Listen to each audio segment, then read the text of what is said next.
Halo, Assalamualaikum teman-teman semuanya. Bertemu kembali dalam channel pembelajaran kita.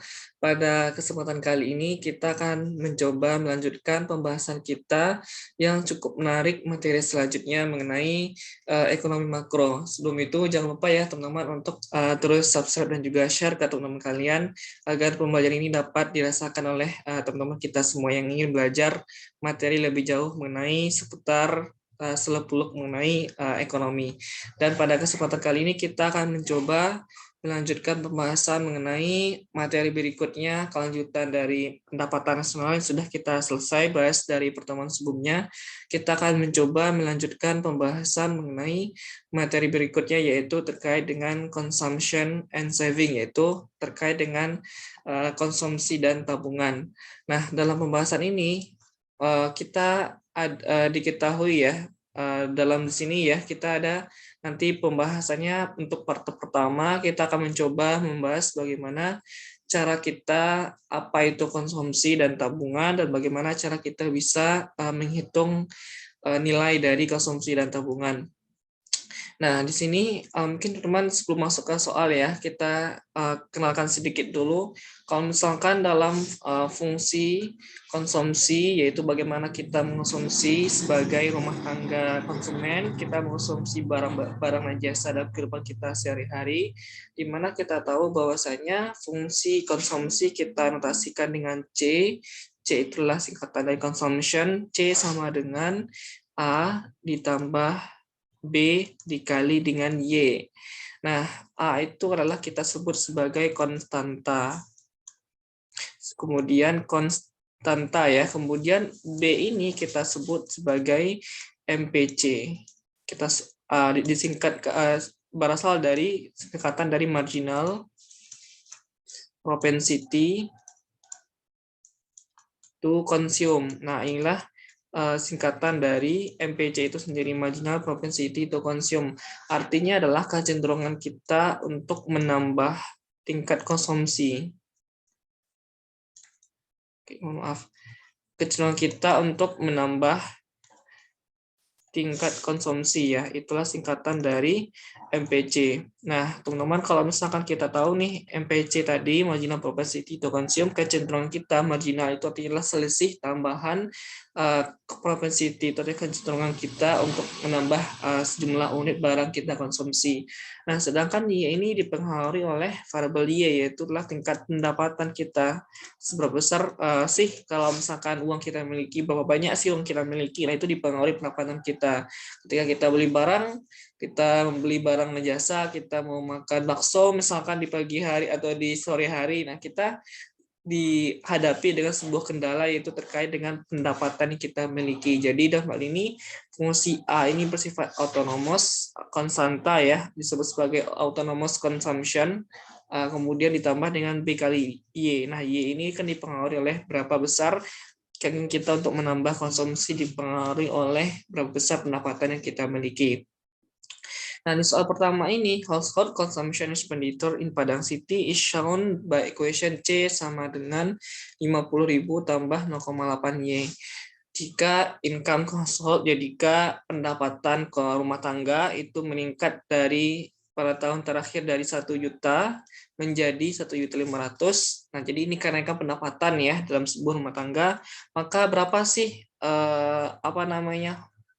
how much dari household consumption expenditure after this income increase? Jadi berapa sih tambahan kenaikan dari konsumsi rumah tangganya ketika pendapatannya meningkat? Maka bisa kita selesaikan ini dengan jawaban berikut A, B, C, D, atau E. Nah, kita bisa lanjutkan pembahasan berikutnya terkait dengan bagaimana sih kalau misalkan kita menyelesaikan jawabannya. Nah, teman-teman, kalau misalkan kita tahu di sini ada dalam fungsi terkait dengan C tadi ya, ini adalah kita sebut sebagai A, konstanta, tidak ada variabelnya, autonomous consumption, atau kita sebut sebagai konsumsi saat kita menganggur. Anggap meskipun kita nggak punya pendapatan, kita tetap memerlukan konsumsi, maka ini kita sebut sebagai konstanta. A-nya adalah 50.000 tambah dengan 0,8 Y, ini kita sebut tadi sebagai MPC, marginal propensity to consume, kecenderungan kita untuk menambah jumlah konsumsi yang kita miliki. Nah, di sini kita tahu tadi bahwasanya pendapatan pertama, income pertama Y1 sama dengan 1 juta, Y2 sama dengan 1.500.000. Nah, berapa sih nilai konsumsi tambahan dari ekspediturnya? Nah, kita tahu nih teman-teman, kita tinggal cocokin aja. Rumusnya tetap sama. Ini rumusnya available buat kalian untuk kalian gunakan terus-menerus. Meskipun terjadi perubahan Y1 ke Y2. Perubahan pendapatan dari pendapatan pertama ke pendapatan kedua. Nah, kalau misalkan ditanya adalah setelah kenaikan pendapatan, maka kita pakai C2. Konsumsi yang berubah setelah terjadinya kenaikan dari 1 juta ke 1.500.000. Tinggal kita pakai rumus yang tadi, 50.000 tambah 0,8 Y. Nah, Y-nya ini kita ganti dengan Y yang kedua.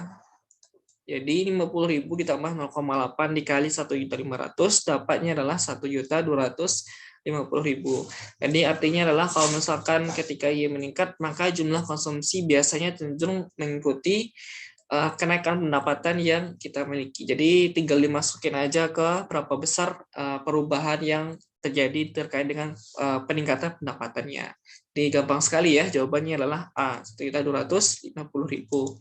Nah, berikutnya kalau misalkan kita bahas di soal berikutnya, di sini terkait dengan fungsi tabungan. Nah, kembali lagi ya teman-teman, itu secara singkat kalau kita bahas bahwasanya C tadi kalau fungsi consumption ya, A ditambah B kali Y. Nah, sedangkan untuk saving, kita sebut sebagai tabungan, saving itu min A ditambah 1 dikurang B dikali Y.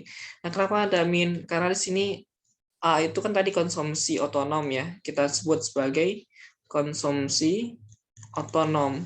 Tadi kita sebut sebagai konsumsi saat kita menganggur, tidak punya pendapatan sama sekali. Nah, sedangkan ini saving, tabungan. Nah, kalau kita menabung, kan lawannya kita mengkonsumsi. Maka dalam kita menabung, kita mestinya mengurangi tingkat konsumsi kita. Jadi mestinya tandanya adalah negatif. Karena tabungan dengan konsumsi itu berhubungan terbalik ya. Jadi kita kasih tandanya negatif. Itu persamaan mutlaknya min A tambah 1 kurang B. Nah, sini kan MPC ya, kita sebut dalam fungsi konsumsi, marginal propensity to consume. Maka untuk mencari MPS, nah ini sebutnya adalah MPS ya, yaitu 1 dikurangi B. Nah, ini kita sebut sebagai MPS, singkatan dari marginal propensity to saving. Nah, apa sih Kak artinya? Nah, artinya adalah itu saving ya. Artinya adalah kecenderungan kita untuk menambah tingkat tabungan dipengaruhi oleh pendapatan yang kita miliki. Jadi semakin tinggi pendapatan ya biasanya orang-orang ingin mengalokasikan uangnya untuk menabung lebih besar dari sebelumnya. Jadi ini 1 kurangi B, kita sebut sebagai MPS.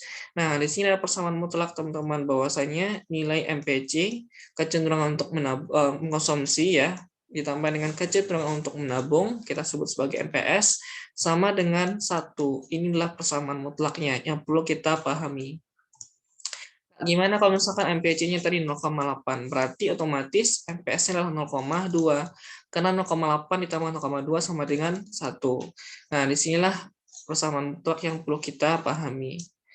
Jadi, misalkan ketahui ya, fungsi konsumsi 50.000 tambah 0,8, jika income household-nya adalah 1 juta rupiah, berapa sih tabungannya? Nah, perlu kita pahami ya, nanti kita akan coba melanjutkan di slide berikutnya. Nah, di sini kita udah tahu nih teman-teman kalau misalkan fungsi konsumsinya itu nih 50.000 tambah 0,8 Y. Ini adalah tadi MPC, ini adalah tadi A, ini adalah Y ya. Nah, jika kita tahu income-nya adalah 1 juta, berapa banyak sih tabungannya? Nah, kita tahu nih rumusnya adalah ini. Kita sebut sebagai S sama dengan min A ditambah 1 dikurangi B dikali Y. Nah, kalau misalkan A-nya adalah 50.000, berarti min A-nya adalah min 50.000 ditambah 1 kurang B. Kalau misalkan MPC-nya 0,8, 1 dikurangi 0,8 berarti 0,2 kali. Langsung kita masukin 1 juta rupiah. Boleh langsung kita masukin ya, teman-teman biar cepat. Nah, jadi ini berapa? Yaitu 50.000 ditambah 0,2 kali 1 juta yaitu 200.000. Jadi 50.000 tambah 200.000 dapatnya adalah 150.000. Itulah besarnya jumlah tabungan rumah tangga. Jadi ini kita sebut sebagai MPS. Nah, Kak, ini kan rumusnya tadi ya, ini pemahaman kita. Boleh nggak kita tulis seperti ini, Kak? Fungsi lainnya S sama dengan min A ditambah MPS kali Y. Sama aja, karena MPS itu adalah jabaran dari 1 dikurangi B. Nah, itu fungsi lainnya, biar kita udah paham, langsung kita dapatin gitu ya. Nah, itu kalau misalkan jawaban nomor 2, yaitu bahwasanya untuk menghitung ini perlu kita pahami fungsi konsumsi maupun juga fungsi tabungan, yaitu bahwasanya terkait dengan ini, yaitu kalau misalkan tabungan jawabannya adalah Rp150.000. Nah, seperti itu teman-teman, mungkin demikian ya, sangat gampang sekali. Untuk part keduanya kita akan lanjutkan di pertemuan selanjutnya. Semoga bermanfaat untuk pembelajaran kita ini, dan jangan lupa untuk terus subscribe dan juga share ke teman-teman kalian agar channel pembelajaran ini terus dirasakan manfaatnya sebesar-besarnya. Demikian, Assalamualaikum warahmatullahi wabarakatuh.